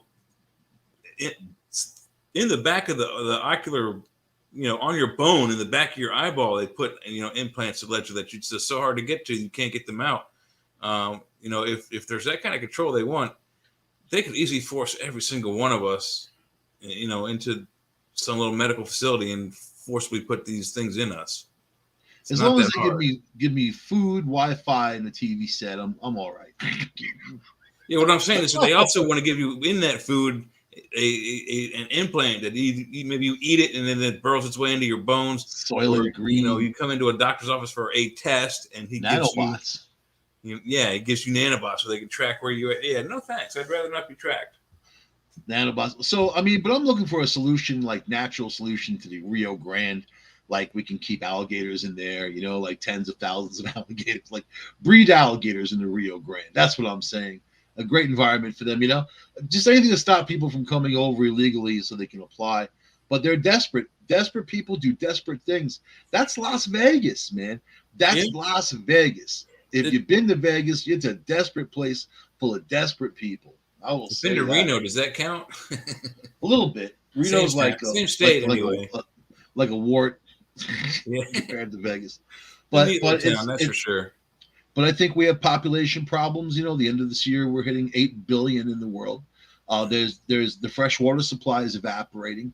They don't know what to do about that. Out west, you see what's going on there. The rivers are drying up, and you still have idiots splashing around the water, wasting water.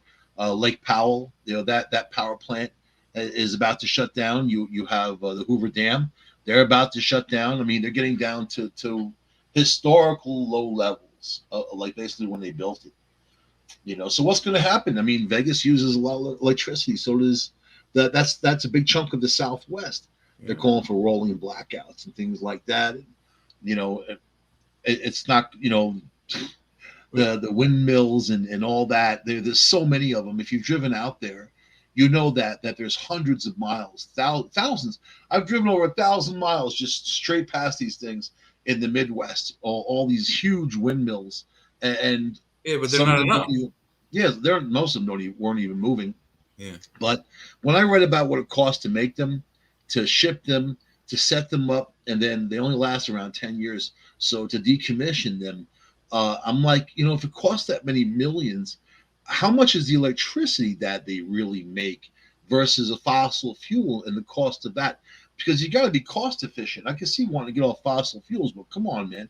If you have an electric car, I thought it was BS when people said that it takes all these hours and over $100 to charge these things. Turns out it's true.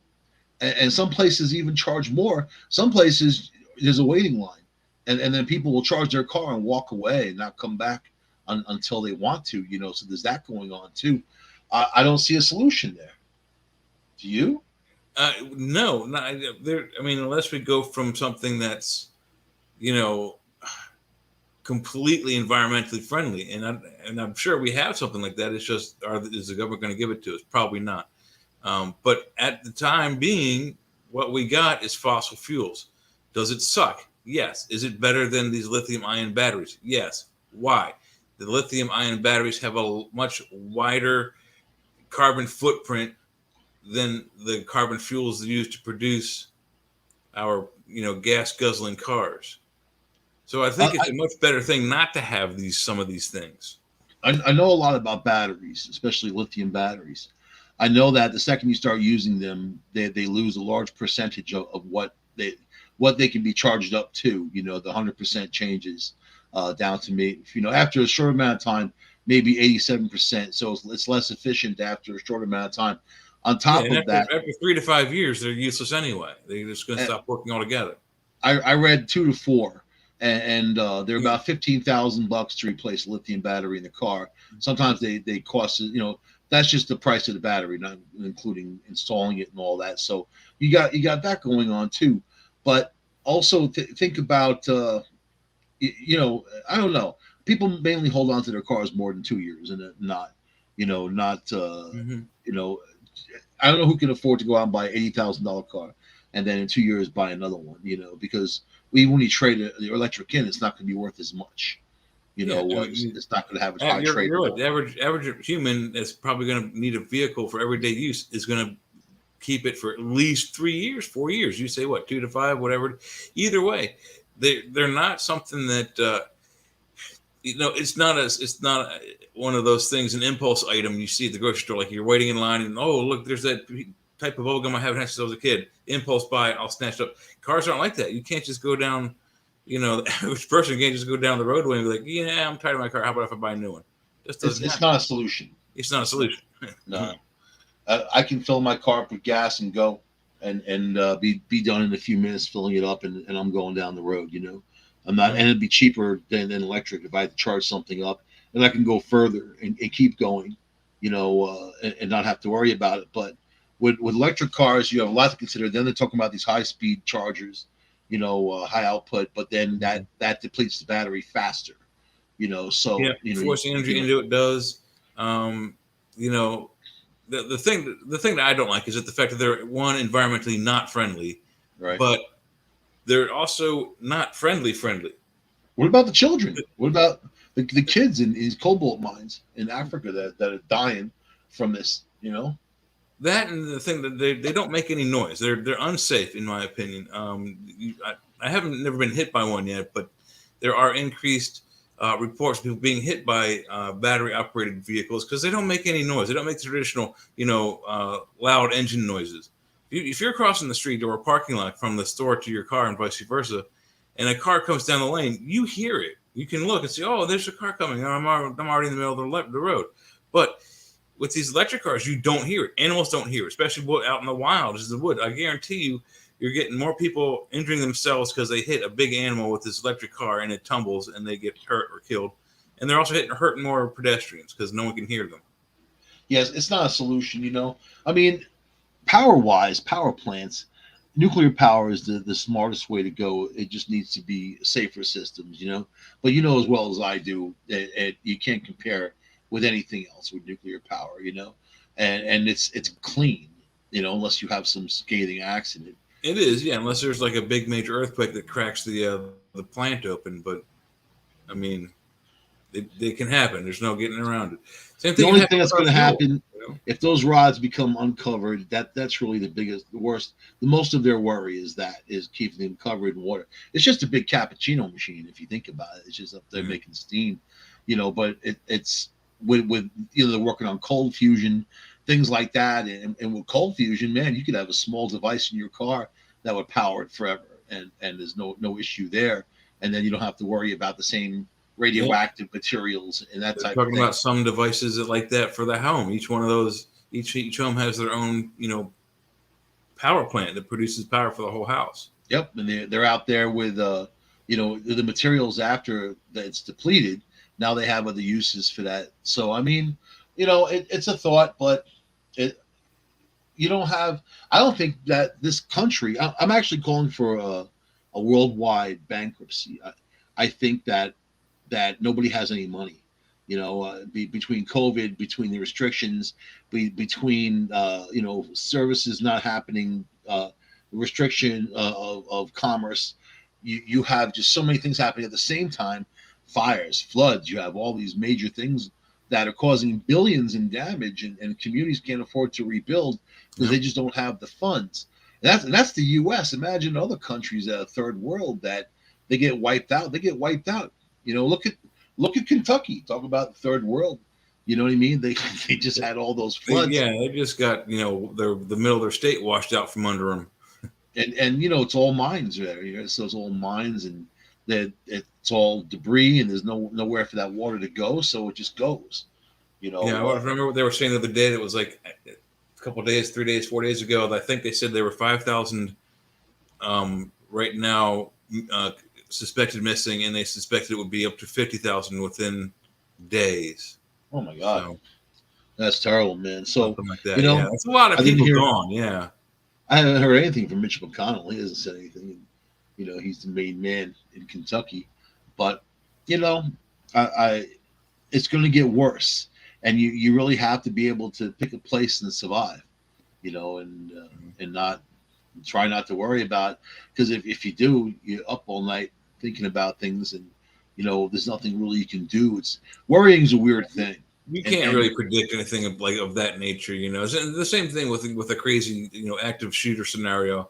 We can't really defend ourselves against crazy. We can be reactive. Once it happens, we go after it. But it's really hard to be proactive in some of those things. You can't stop severe weather or storms destroying a state any more than you can some idiot with a gun running into a school and shooting people. It's like no predictive model either. It's like being a soldier or a cop and being on the ready all the time. That shooter knows what they're doing. They're going to go in there and start shooting, but nobody else does. So they've got the element of surprise and shock, because people get shocked. They can't believe it's happening. So I don't know, man. I think we can end the show, though. It's midnight. Yep. But why don't you tell everybody where they can find you? Every other third Friday, I'm on the Church of Mavis radio show with Jeffrey Pritchett. And we had a pretty good show this past evening with a witching guide to people getting into their twilight years. It was pretty amazing. That's pretty cool. Yeah. And of course, you guys can find me. I don't know where I am. Tuesday and Thursday is 8 p.m.